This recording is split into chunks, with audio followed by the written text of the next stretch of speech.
নমস্কাৰ স্বাগতম জনাইছো মোৰ চেনেলটোলৈ। আজিৰ বিষয়বস্তু তৃতীয় শ্ৰেণীৰ আমাৰ গণিত পাঠ্যপুথিৰ পাঠ 5 বিয়োগ। এই পাঠটোৰ সকলোবোৰ প্ৰশ্ন সমাধান কৰাৰ লগতে ভালদৰে বুজাই দিয়া হ'ব।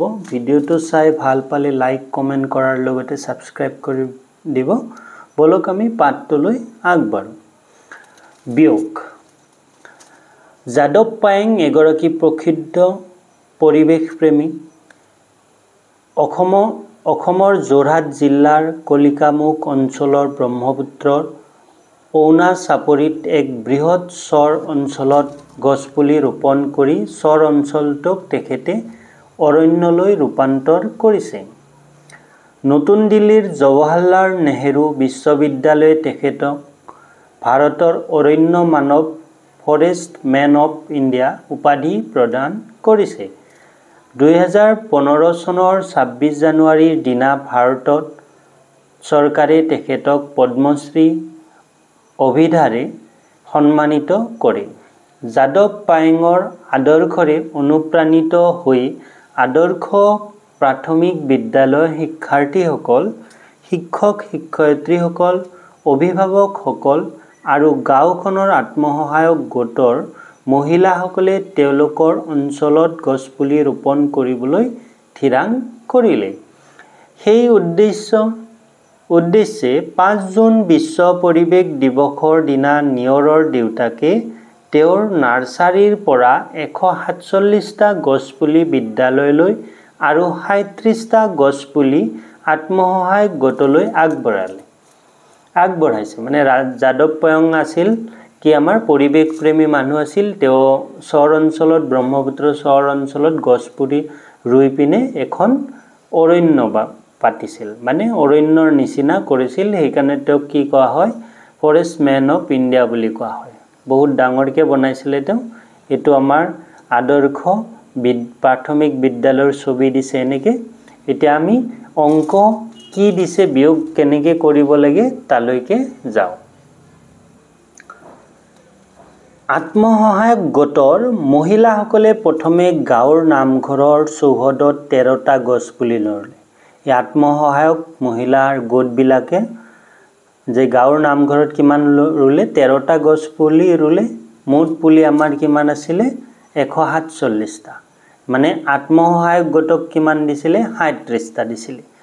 তেওঁলোকৰ লগত ৰুবলৈ থকা গছপুলিৰ সংখ্যা ৰেখাৰ সহায়ত চাওঁ আহা।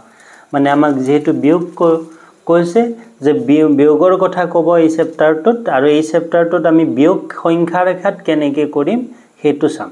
যে আত্মসহায়ক গোটত মুঠ পুলি কিমান দিছিলে, 37টা দিছিলে। 37ত আমি ইয়াত ৰাউণ্ড কৰিলোঁ, কালাৰ কৰিলোঁ। এতিয়া আমি 13টা গছপুলি ৰুলে, ক'ত ৰুলে, নামঘৰত ৰুলে। এতিয়া 37ৰ পৰা আমি 13 বিয়োগ কৰিব লাগিব। প্ৰথমতে আমি 37ৰ পৰা 10 বিয়োগ কৰিলোঁ।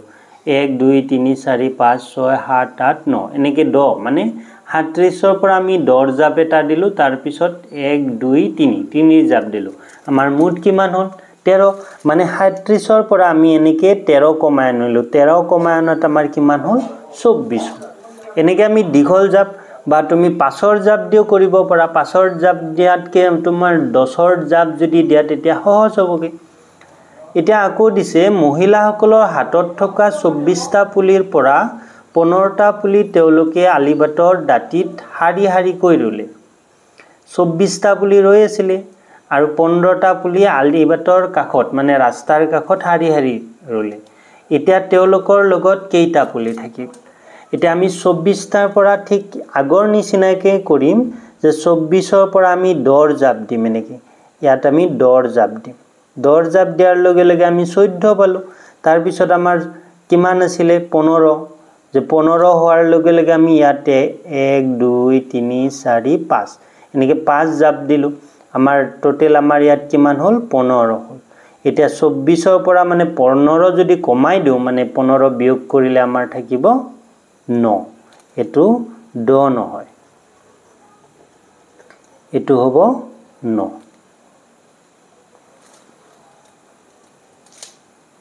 এইটো 9 হ'ব, 10 নহয়। ৰৈ যোৱা 9টা পুলি আত্মসহায়ক গোটৰ সদস্যসকলে নিজৰ নিজৰ ঘৰৰ চৌহদত ৰুলে।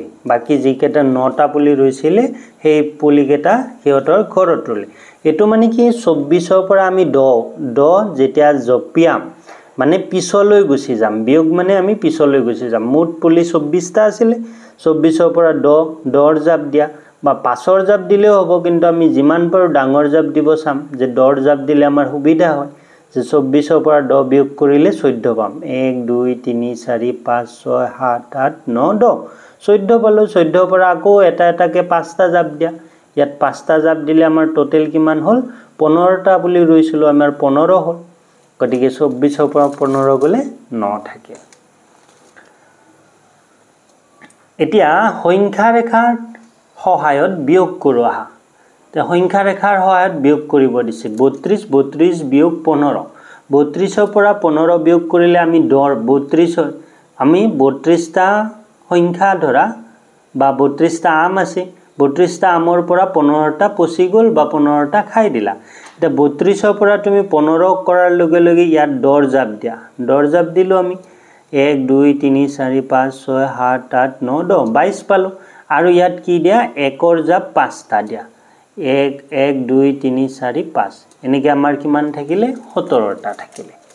এনেকৈ আমি প্ৰথমতে দৰ জাপ দিম, তাৰপিছত এটা এটা জাপ দিম। এনেকৈ জাপ দিওঁতে আমাৰ 15।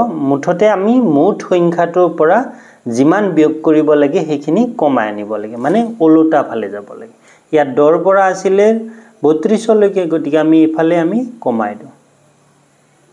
মানে 1ৰ পৰা আছে, ইয়াত বাকীখিনি লিখা নাই, গতিকে 10ৰ পৰা 32লৈ লিখিছে। ইয়াত আমি 10 কমালোঁ, তাৰপিছত এটা এটাকৈ 15 5 কমালোঁ। মুঠ কিমান হ'ল? 15 কমাই। ঠিক তেনেকৈ ইয়াত দিছে 56ৰ পৰা 22 কমাব দিছে।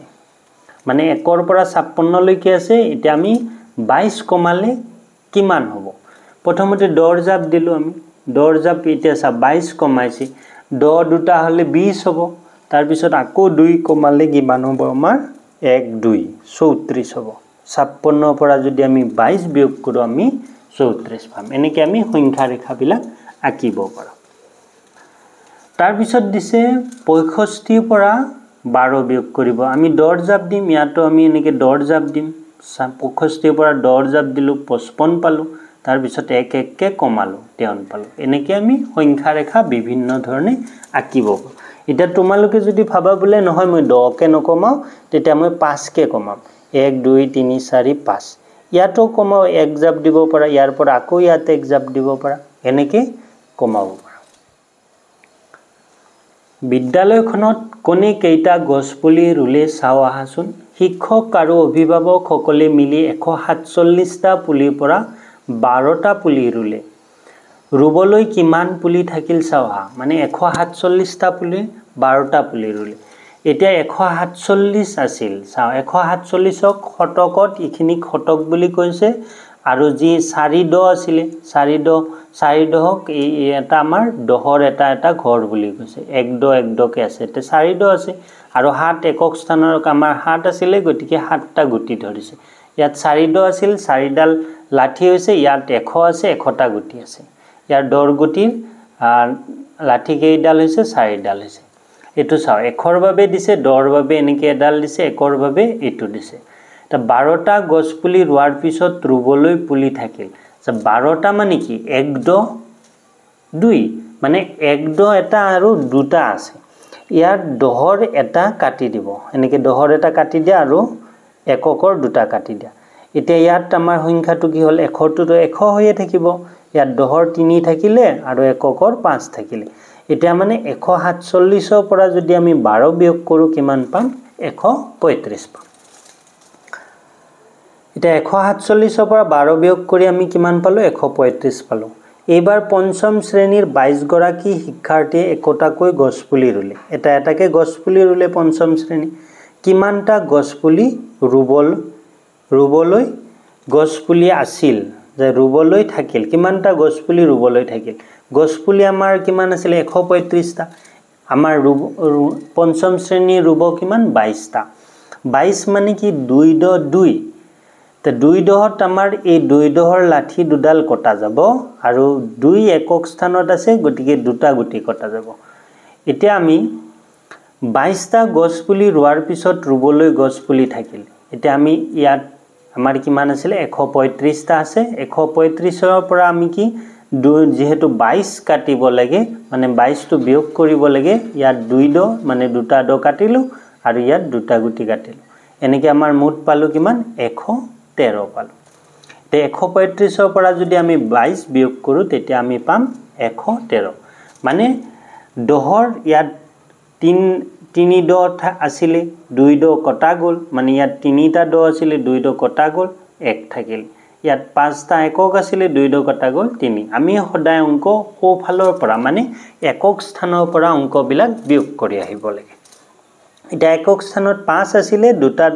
2 কাটা গল 3 গল আৰু দহক স্থানত 3 আছিলে দুটা দ কাটা গল 1 থাকিল আৰু শতক স্থানৰ তলত একো নাছিলে মানে কাটিবলৈ একো নাছিলে গতিকে 1টোৱে বহিব সেইদিনা বিদ্যালয়ৰ প্ৰথম শ্ৰেণীৰ পৰা চতুৰ্থ শ্ৰেণীলৈ মুঠ 110 গৰাকী শিক্ষাৰ্থী উপস্থিত আছিল জ্যেষ্ঠসকলৰ সহযোগত তেওঁলোকেও গাইপতি এটাকৈ গছপুলি ৰোৱাত কিমান গছপুলি থাকিল চাওয়া আমাৰ গছপুলি আছিল শতক এটো শতকৰ দহকৰ আৰু এককৰ শতক মানে 1 শতক আছে দহক মানে 1 দ আছে আৰু এটো আছে 3 মানে 1 দ 3 গছপুলি আছিল 113টা এটো আমি গুটিত বা মনিহলা থজোৱা বুলি ধৰা গুটি হাজিছো আমি মাৰ্বল বুলিও ধৰিব পৰা সৰু সৰু গুটি বুলিও কিউব বুলিও ধৰিব পৰা যেনেকে ধৰা মানে মুঠতে আম বুলিও ধৰিব পৰা ইয়াত 100টা আম আছে ইয়াত 10টা আছে আৰু ইয়াত 3টা আছে তে 110টা গছপুলি ৰোৱাৰ পাছত গছপুলি ৰুবলৈ থাকিল এটা 110টা আছে 110টা গছপুলি ৰুই পেলালো কিমানৰ পৰা 130টাৰ পৰা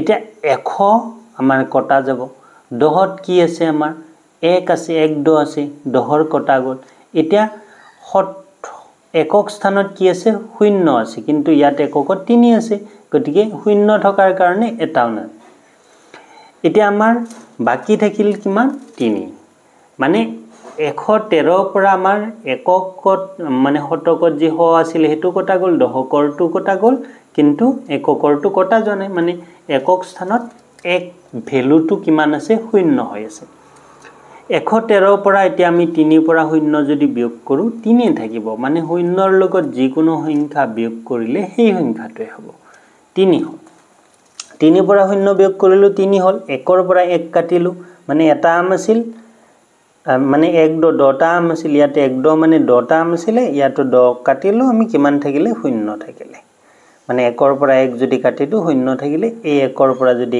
1 কাটিটো 0 থাকিব মানে বাওফালে 0 লিখাৰ প্ৰয়োজন নাই গতিকে আমাৰ মুঠ কিমান বাকি থাকিলে 3টা পুলি ৰুব বাকি থাকিলে তে ৰৈ যোৱা 3টা গছ পুলি এদিনো বিদ্যালয় ক্ষতি নকৰা শিক্ষাৰ্থী প্ৰধান শিক্ষকে পুৰস্কাৰ হিচাপে আগবঢ়ালে যি সদায় আহিছিল স্কুললৈ এদিনো স্কুল ক্ষতি কৰা নাই তেওঁলোকক এই গছ পুলি 3টা দিলে এটা বিয়োগ কৰা আমি আগতে বুজিলো বিয়োগ কেনেকৈ কৰিব পাৰে এতিয়া শত একক দহক শতক এতিয়া আমি বিয়োগ কৰিম আমি হোফালৰ পৰা সদায় বিয়োগ কৰি যাম তো 6ৰ পৰা 4 বিয়োগ কৰিব লাগিব মানে 6টা আম আছে বা 6টা আঙুলি আছে 6টা আঙুলিৰ পৰা দুটা আঙুলি তুমি নোহোৱা কৰি দিয়া কিমান থাকিব 6টাৰ পৰা যদি আমি 4টা নোহোৱা কৰি দিও তেতিয়া হলে আমাৰ 2 থাকিব 6টা আমৰ পৰা 4টা নোহোৱা কৰি দিলে আমাৰ 2 থাকিব মানে এনেকৈ তোমালকে আজ দিও কৰিব পৰা 1 2 3 4 5 6 6টাৰ পৰা যদি 4ডাল তুমি মুছি দিয়া এই 4ডাল বা কাটি দিয়া থাকিব কিমান 2 এটা 7টা দ আছে 7টা দৰ পৰা 3টা যদি কাটি দিয়া তেতিয়া হলে 4 হ'ব মানে এনেকৈ 7ডাল লব পৰা 7ডালৰ পৰা যদি তুমি 4ডাল কাটি দিয়া তেতিয়া হলে থাকিব বা 3ডাল কাটি দিয়া তেতিয়া হলে থাকিব 4 তে 7ৰ পৰা যদি 3 কাটা বা 3 বিয়োগ কৰা তেতিয়া হলে থাকিব 4 মানে 7 ৰ পৰা যদি 3 দ বিয়োগ কৰা হয় তেতিয়া হ'ব 4 এটা 2ৰ তলত একো নাই গতিকে 2 শতকটো এজ ইট ইজ 2 এ বহিব